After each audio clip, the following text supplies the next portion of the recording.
Hello guys, இது நம்ம podcast heroes. செய்யற பாத்தீங்கன்னா அதான் பேக் டு பேக் நல்லா தானே பண்ணிட்டு இருக்காரு ஒரு கேப்டனா. அவர் கேப்டன் நல்லா தான் பண்ணிட்டு இருக்காரு. ஆனா இந்த சீட்ல அஜத் பட்டிதார் எடுக்காம இவர் எடுத்தது வந்து கொஞ்சம் ஒரு கேள்விக்குறியாவே இருக்குது. அதுல கேப்டனா போட்டவங்க எந்த பிரச்சனையும் இல்ல. ரஜத் பட்டிதார் டீம்ல ஒரு பிளேயரா வச்சிருந்துருக்கலாமே. அவரையும் எடுக்கல. அவரோட ஸ்ட்ரைக் ரேட் பாத்தீங்கன்னா 192 ஆடிட்டு இருக்காரு. இந்த சீசன்ல 501 ரன் அடிச்சிருக்காரு. வின்னிங் கேப்டனா 500 அடிச்சது இவரு. சீசன்லயே இது சுமன் கில்லே ஒரு 700 ரன் அடிச்சிருக்காரு. ஆமா, கேப்டனா அடிச்சிருக்காரு. வின்னிங் கேப்டனா. இந்த சைட்ல பார்த்தா சிராஜ் இருக்காரு. சிராஜ் வந்து ஒர்க் லோட் மேனேஜ்மெண்ட்னா என்னன்னு கேட்பாரு அவரு. அவர் எல்லா ஃபார்மேட்லயும் பந்து போடுவாங்கனாலும் பந்து போடுவாரு, எல்லா ஓவரும் போடுவாங்கனாலும் ஓவர் போடுவாரு. இப்ப பாத்தீங்கன்னா T20ல விக்கெட்டும் நல்லா எடுக்க ஆரம்பிச்சிட்டாரு. முன்னாடி டெஸ்ட் மட்டும் தான் இவர் நல்லா பண்ணுவாரு. T20ல அவர் எடுத்தா 50 ரன் கொடுப்பாருன்னு சொல்லிட்டு இருந்தாங்க. அதிக டாட் பால் போட்டதே சிராஜ் தான் நினைக்கிறேன். பாடா வந்து அவர் பயங்கரமான போலர். அவர் நம்ம எடுத்துக்க வேண்டிய அவசியமே கிடையாது. ஆனா சிராஜ் T20ல நல்லா டிரான்ஸ்ஃபர்மேஷன் ஆயிட்டாரு. புவனேஸ்வர் குமாரை எடுக்கல. புவனேஸ்வர் குமார் கடந்த 2022ல போனவர் நினைக்கிறேன். இந்த T20 இங்கிலாந்துல அடி வாங்கிட்டு போனாரு. அதுக்கப்புறம் அவர் டீம்ல எடுக்கவே இல்லை. அடுத்த வருஷம் ஆயிடுச்சுன்னா அவர் அன்கேப்டு பிளேயர் ஆயிடுவாரு. இந்த பிரச்சனை இல்லை நமக்கு. அதுக்காக இந்தியா டீம்ல வாய்ப்பு அதனாலதான் நினைக்கிறேன். அதனால நீங்க எதிர்பார்க்காதீங்க. ஒரு வயசாயிடுச்சுங்க. ஒரு என்ன பண்ணுவாரு அவருக்கு சான்ஸ் கொடுக்கலாங்க. இப்போ வரைக்குமே பர்பிள் கார்டு ஹோல்டர்ல ரபாடா அந்த விக்கெட் எடுத்தானா இவர் தான் வாங்கியிருப்பாரு. ஆமா, அந்த ஒரு விக்கெட் எடுக்கலன்னா இவர் வாங்கியிருப்பாரு. எவ்வளவு சின்ன அவருக்கு வயசாயிடுச்சு. அவருக்கு இன்ஜுரி ஏதாவது ஏற்பட்டுச்சுன்னா அவரோட கரியர் என்ன ஆகுங்கிற ஒரு பயமா. பேக்கப் வச்சுக்கோங்க.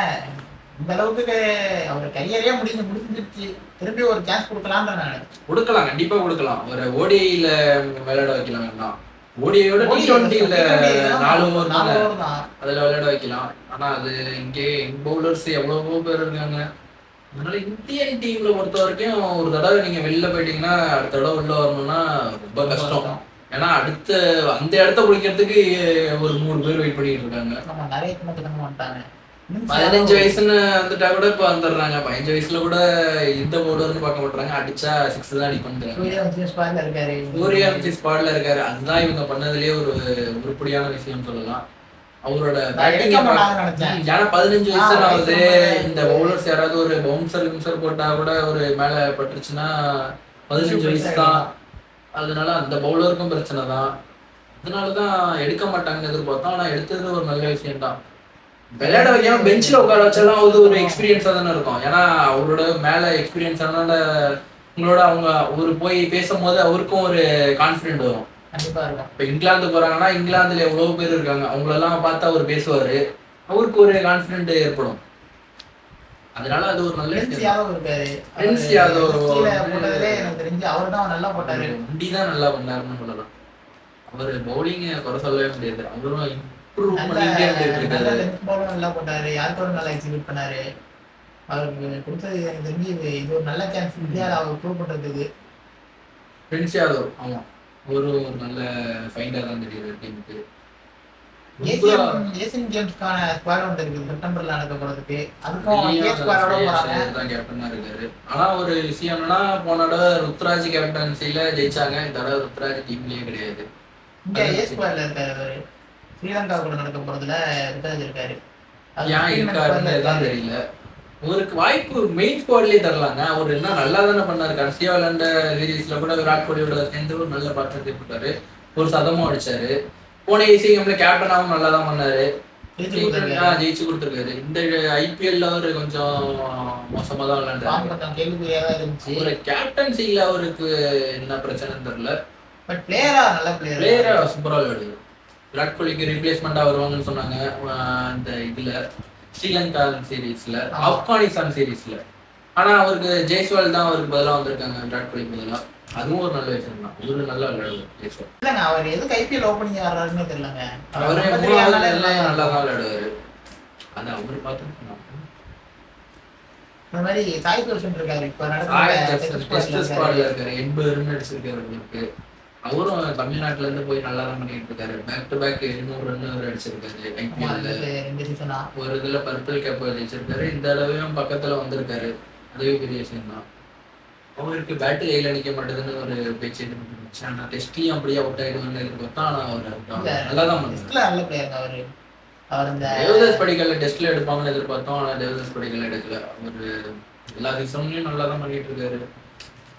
நடக்கிற இந்தியாவில் நடக்கிற எல்லா இதுலயும் விளையாண்டுட்டு இருக்காரு. எல்லாத்துலயும் ஒரு பெஸ்ட் ஆவரேஜ் வச்சு விளையாண்டுட்டு இருக்காரு. இருந்தாலும் அவருக்கு வாய்ப்பு கிடைக்கல. இப்ப ஏ கிளாஸ் பிளேயர்ல கூட நல்லா தான் பெர்ஃபார்ம் பண்ணிருக்காரு அவரு. ஐபிஎல்லையும் 426 ரன் அடிச்சிருக்காரு, 170 ஸ்ட்ரைக் ரேட்ல அடிச்சிருக்காரு. இருந்தாலும் அவருக்கு வாய்ப்பு கிடைக்கல.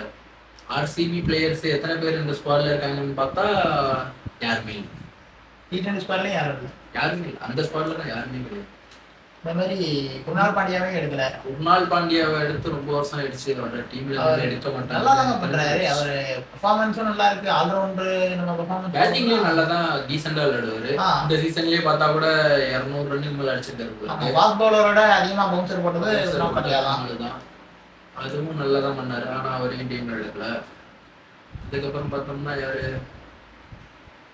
ஆர்சிபில இருந்து யாருமே இல்ல. ஆர்சிபில இருந்து யாருமே இல்லை. இந்த டெஸ்ட் ஸ்குவாட் எடுத்து பாத்தீங்கன்னா இது இந்தியன் ஸ்குவாடா இல்ல ஜிடி ஸ்குவாடான்னு தெரியல.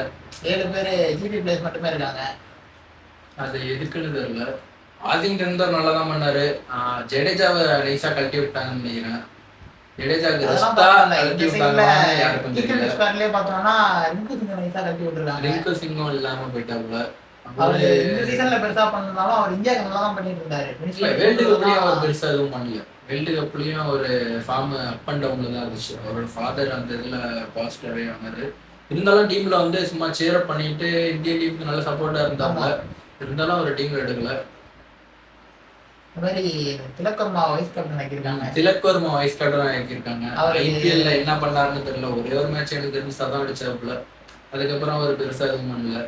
அந்த இடத்துல தான் நான் எதிர்பார்த்தது ரஜத் பட்டிதர் எதிர்பார்த்தேன். கண்டிப்பா ஒரு வைஸ் கேப்டனா போட்டிருந்திருக்கலாம். எம்ஐல இருந்து யாராச்சும் இருக்கணும். ஆமா, எம்ஐல இருந்து பார்த்தாதானே மும்பைல இருந்து தானே ஸ்ரேயஸ் கேப்டன் ஆயிருக்காப்ல. மும்பையோட ஆளு தான் வரும் கேப்டன் ஆயிருக்காங்க. ரஜத் பட்டிதர் வைஸ் கேப்டனா போட்டிருந்தா அவருக்கும் வயசாயிடுச்சு. இந்த வேர்ல்டு கப் விளையாண்டுட்டு அவர் ரிட்டைர்மெண்ட் அவுட் ஆயிருக்கலாம். அப்போ அவரை இறக்கி ஒயிட் பால் ஆடுறவரு டெஸ்ட்ல ஆட வச்சா அவர் என்ன பண்ணுவாரு? டெஸ்ட்ல 2 மேட்ச் கொடுத்தாங்கன்னு நினைக்கிறேன். பெருசா எதுவும் பண்ணல. அப்படியே கழட்டி விட்டாங்க. அவங்க பெர்ஃபார்மன்ஸ் எதிர்பார்க்கறதெல்லாம் ஐபிஎல் பெர்ஃபார்மன்ஸ் பார்த்தா டெஸ்ட்ல எதிர்பார்க்கறாங்க. டெஸ்ட்ல வாய்ப்பே கிடையாது. இந்தியா ஏ கிளாஸ்ல தனியா பிளேயர் இருக்காங்க. அதான் இந்தியா ஏ கிளாஸ்ல ஏ கிளாஸ் கிரிக்கெட் விளையாடுற பிளேயர்ஸ் நிறைய பேர் இருக்காங்க. அவங்கள எடுத்து டெஸ்ட் ஸ்குவாட்ல ஆட வச்சா கூட பரவாயில்ல. அவங்க யாரையுமே ஆட வைக்க மாட்டேங்கிறாங்க. அபிஷேக் சர்மாவை டீம்ல எடுத்துருக்காங்க. அபிஷேக் சர்மா நல்லா தான் பண்ணிட்டு இருக்காரு. பிரான்சைஸ் கிரிக்கெட் நல்லா தான் பண்றாரு. ஐபிஎல் ஆடுறப்ப நல்லா ஆடுறாரு. ஐபிஎல்லையும் நல்லா தான் ஆடுறாரு. பைலேட்டரல் சீரிஸ்லயும் நல்லா தான் விளையாடுறாரு. வேர்ல்டு கப்னு வந்தா மட்டும் இந்த தடவை கொஞ்சம் கம்மியா பெர்ஃபார்ம் பண்ணியிருக்காரு. ஃபைனல்ல ஒரு 50 அடிச்சாருன்னு நினைக்கிறேன். நல்லா தான் விளையாண்டுருக்காரு. ஒரு பார்க்கலாம். அவர் எப்படியும் பைலேட்டர்ல நல்லா தானே ஆடுறாரு. எப்படியும் ஒரு பெர்ஃபார்மன்ஸ் வந்துடும். சஞ்சு சாம்சன் எடுத்துருக்காங்க போல இருக்கு. சஞ்சு சாம்சன் போனதுல டீம்ல இருக்காரு. அவரை பேக் பண்றாங்க. அவரு அந்த பர்ஃபார்மன்ஸ் அந்த இதுல நாக் அவுட்ல அவர் நல்லா விளையாட ஆரம்பிச்சிட்டாருல. 80 ரன் அடிச்சுட்டு தான் வெளில வருவான்னு சொல்றாங்க.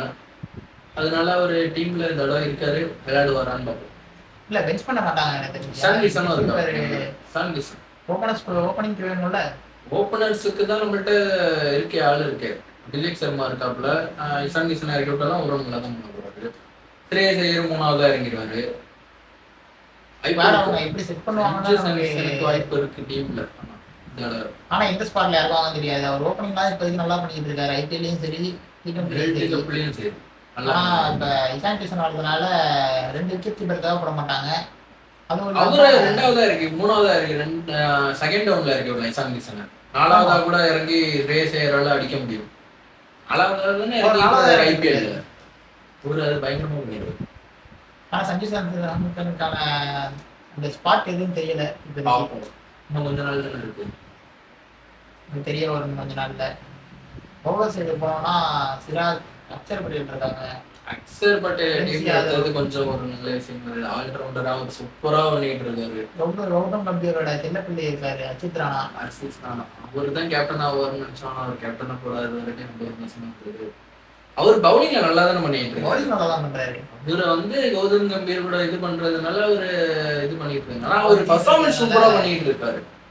ஆக்சுவலா ஒரு கேப்டன் ஆகிற அளவுக்கு தகுதி இல்லை, ஆனா ஒரு பவுலரா சூப்பரா பேட்ல இருக்கிறதுக்கான தகுதி இருக்கு, நல்லா தான் போடுறாரு. அவரும் கேப்டனே ஆகணும்னு அவர் எதிர்பார்க்கல, இவங்களா கிளப்பி விடுறது. ரவி கிருஷ்ணா, ஆமா ரவி கிருஷ்ணா இருக்காரு. சகலுக்கான ரிப்ளேஸ்மெண்ட் ஆகுறாரு. சகல் ஏன் இருக்க மாட்டாருன்னு எனக்கும் தெரியல. அவர் எல்லா சீசன்லயும் அவர் விக்கெட் எடுத்துட்டு தான் இருக்காரு. இருந்தாலும் அவருக்கும் அவர் தான் ஐபிஎல்ல இருந்தாலும் அப்படி பாத்தீங்கன்னா புவனேஸ்வர் குமார் தான் ஃபாஸ்ட் பவுலரா 200 விக்கெட் எடுத்திருக்காரு அவரே டீம்ல இல்ல. அதான் அவங்க எந்த இதை வச்சு அவங்க சூஸ் பண்றாங்கன்னு தெரியல. இப்போ வயசாயிடுச்சுனாலே இந்தியன் டீம்ல இருக்க முடியாதுன்னு ஆயிடுச்சு. ஆனா யங் பிளேயர்ஸ் வச்சுட்டு நம்மளால போய் கப் அடிக்க முடியுமாங்கிறது யோசிக்கணும்ல. அடிச்சிருக்காங்க, T20 வந்து படிச்சுட்டாங்க, ஒரு தடவை அடித்தாங்க, எல்லா தடவையும் அடிக்க முடியுமா? எல்லா தடவையும் நம்ம இந்த ஸ்குவாட் எடுத்துட்டு போய் அடிக்கலையே. 2018லயும் அடிக்கல, கடந்த 10 வருஷம் கழிச்சு தான் ரோஹித் சர்மா போய் அடிச்சாப்புல T20ல. இதுக்கு ஒரு பர்ஃபார்மன்ஸ் வந்தா பெட்டரான பர்ஃபார்மன்ஸ் வந்தா ஜெயிச்சா நல்லது தானே இந்தியா. ஆமா நிறைய யங் பிளேயர்ஸ் தான் இருக்காங்க. இப்ப என்ன ஆகுதுன்னு பார்ப்போம். நம்ம நிதிஷ்குமார் ரெட்டி வந்து ஒரு ஆல்ரவுண்டர் தானே. ஒரு ஹார்திக் பாண்டியாவுக்கு ரீப்ளேஸ்மெண்ட் பண்றாங்க. அவர் டெஸ்ட்ல எடுக்கலாம், டெஸ்ட்ல நல்லா தான் பண்ணிட்டு இருக்காரு. T20லயும் ஐபிஎல்ல நல்லா தானே பண்ணியிருக்காரு. இந்த தடவை ஐபிஎல்ல ஓரளவு நல்ல ஃபார்ம்ல இருந்தாரு. 50-50 வந்து ரன் கொடுக்குறாரு, இல்ல விக்கெட் எடுக்கிறாரு. பேட்டிங்ல ஆனா டீசெண்டா பண்ணிட்டு இருக்காரு. இந்த சீரீஸ்ல விராட் கோலி இல்லைன்னு ஆயிடுச்சு ஓடியில. அடுத்த சீரீஸ்ல இங்கிலாந்துலயாவது எப்போதுன்னு எதிர்பார்க்கிறோம். நல்லா இருக்கும். என்ன இன்ஜுரினே தெரியல, ஹாம்ஸ்ட்ரிங் இன்ஜுரி தான் சொல்றாங்க. சூப்பரா விளையாண்டாப்ல ஃபைனல்ல நல்லா டான்ஸ் ஆடிட்டு இருக்காரு. அத எல்லாரும் குறை சொல்றாங்க. ஆனா அவர் ஃபைனல்ல ஹாம்ஸ்ட்ரிங் இன்ஜுரி இருக்குதா இல்ல இந்தியால இருந்து இவங்க பண்றாங்கன்னு தெரியல. பாப்போம், வரப்போற சீரீஸ்ல தெரிஞ்ச படும்ல. ரோஹித் சர்மாவும் ஃபிட்னஸ் இல்ல, விராட் கோலியும் ஃபிட்னஸ் இல்ல. ஐபிஎல்ல தான் நமக்கு தெரிஞ்சிருச்சு ஃபிட்னஸ் அவ்வளவா இல்ல. ஜடேஜாவும் முடிஞ்சிருச்சு. கோல்டன் எரா வந்து எண்டுன்னு இன்னும் கொஞ்ச நாள்ல தெரிஞ்சிடும் என்ன ஆகுதுன்னு. அபிஷியலா என்ன ஆகுதா கிரிக்கெட் ஃபேன்ஸ் மனசை தேத்திக்கிட்டு புதுசான எராவுக்கு பார்க்க வேண்டியதான், அவ்வளவுதான். சும்மன் கில்லோட எராவுக்கு எல்லாம் ரெடி ஆகும்னு நினைக்கிறேன். இந்த டெஸ்ட் மேட்சை பார்த்தா அந்த பக்கம் ஒரு டெஸ்ட் மேட்ச் நடந்துட்டு இருக்கு, இங்கிலாந்து. அந்த பக்கம் பார்த்தா கேன் வில்லியம்சன் அவரு லார்ட்ஸ்ல லாஸ்ட் மேட்ச் விளையாண்டுட்டு தான் போறாரு. ஆனா இங்க உள்ளவங்க பார்த்தா ஹாப்பி ரிட்டையர்மெண்ட் போல ஆரம்பிச்சாங்க. ஒரு ரிட்டையர்மெண்ட் ஆகல, லார்ட்ஸ்ல லாஸ்ட் மேட்ச் ஆடுறாரு. சூரியகுமார் யாதவ் எல்லாம் ரிட்டையர்மெண்ட் ஆயிட்டாங்க. சூரியகுமார் யாதவ் ரிட்டையர்மெண்ட் ஆயிட்டாங்க. அவரே நான் அபிஷியலா சொல்லல. அவர் மும்பைல நடக்கிற லீக்ல சூப்பரா விளையாடுறாரு. இப்போ கூட ஒரு 30 பால் 48 அடிச்சாரு. இல்ல இன்டர்நேஷனல்ல இருந்து ரிட்டையர் ஆன மாதிரி எல்லாம் தேங்க்யூ கேப்டன் எல்லாருக்குமே புக்ரா போட்டிருக்காரு. தேங்க்யூ கேப்டன்ங்கிறது வந்து அவர் வேர்ல்டு கப் ஜெயிச்சிருக்காரு, டீம்ல எடுக்காததுனால எல்லாரும் ஒரு அப்ரிசியேஷன் கொடுக்குறாங்க. ஆனா தேங்க்யூ ரிட்டையர்மெண்ட் ஆயிட்டாரு. அப்படி பார்த்தா விராட் கோலிக்கும் எல்லாரும் ஸ்டோரி போடுறத பார்த்தா அவரும் வேலைக்கு தான். விராட் கோலி எல்லாம் கண்டிப்பா விளையாடுது. 2029 வரை விளையாடுறாரு. சாம்பியன் டிராஃபி ஜெயிச்சு தான் போடுவாரு. கண்டிப்பா 2027 கௌதம் கம்பீர் கான்ட்ராக்ட் முடியுதுன்னு நினைக்கிறேன். அதோட அவர் போயிட்டாருன்னா வேற கோச் வந்து சப்போர்ட் பண்ணா விராட் கோலி கண்டிப்பா விளையாடும். ஒரு விளையாடணும்னு தான் ஆசை இருக்கு. டெஸ்ட் கிரிக்கெட் அதான் இந்த டெஸ்ட் கிரிக்கெட்டை பாத்தீங்கன்னா ஆடியன்ஸே யாரும் இல்லை பாத்தீங்களா. ஏன்னா ஃபேஸ் ஆஃப் கிரிக்கெட் இல்ல, விராட் கோலியும் இல்ல, ரோஹித் சர்மாவும் இல்ல, ஜடேஜாவும் இல்ல. கொஞ்சம் கஷ்டம் தான். டெஸ்ட் கிரிக்கெட் வந்து திரும்ப அடி பாட்டத்துக்கு போயிடும்னு நினைக்கிறேன். அந்த பக்கம் பார்த்தீங்கன்னா அப்படி நடக்கல. இங்கிலாந்துல என்னதான் மேட்ச் நடந்தாலும் டெஸ்ட் மேட்ச் தான் ஆடியன்ஸ் வந்துடுறாங்க. கண்டிப்பா அவங்களுக்கு டெஸ்ட் மேட்ச் பிடிக்குது. நம்ம இந்த சைட்ல இந்தியாவில பார்த்தோம்னா எல்லாம் T20 மட்டும் தான் விரும்புறாங்க. 6 அடிச்சா பாக்குறதுக்கு ஒரு கூட்டம் இருக்கு. இந்த பக்கம் டாட் வச்சா யாருமே வாங்க மாட்டாங்க. டெஸ்ட்ல டாட் வச்சாலே திட்டுற கூட்டம் இங்க இருக்கு. கிரிக்கெட்னா என்னன்னே தெரியாத கூட்டமும் இங்க இந்தியாவில தான் இருக்கு. அந்த ஸ்டேடியம் பாத்தீங்கன்னா எப்படி இருக்கு, நம்ம ஊர் ஸ்டேடியம் எப்படி இருக்கு. கூட்டமும் இல்ல, ஒரு தண்ணி பாட்டில் வாட்டர் சோர்ஸும் இங்க ஒண்ணுமே கிடையாது போல. இங்க வந்தா தண்ணி பாட்டிலே 200 ரூபாயிலிருந்து 400 ரூபாய் வரையும் வைக்கிறாங்க போல இருக்கு இந்தியாவில். அதனாலதான் மக்கள் யாரும் பெருசா டெஸ்ட் மேட்சுக்கு இது கொடுக்கறது. ஆனா கண்டிப்பா நமக்கு டெஸ்ட் மேட்சோட ஒரு கடைசி தடவை நோக்கி போயிட்டு இருக்க மாதிரி எனக்கு தோணுது. விராட் கோலி இருந்த வரைக்கும் அது ஒரு சினிமா மாதிரி இருந்தது. ஃபீல்ட்ல நின்னாலே ஒரு ஃபயரா இருந்தது. விராட் கோலி எப்படி நேரம் முடிஞ்சு போயிடுச்சு டெஸ்ட் கிரிக்கெட். இனிமேல் அடுத்தடுத்து வர மேட்சை பற்றி நம்ம தொடர்ந்து வீடியோவில் பார்ப்போம். கன்சிஸ்டண்டாக வீடியோ வரும். அது வரைக்கும் சைனிங் ஆஃப் 4 Cats Heroes.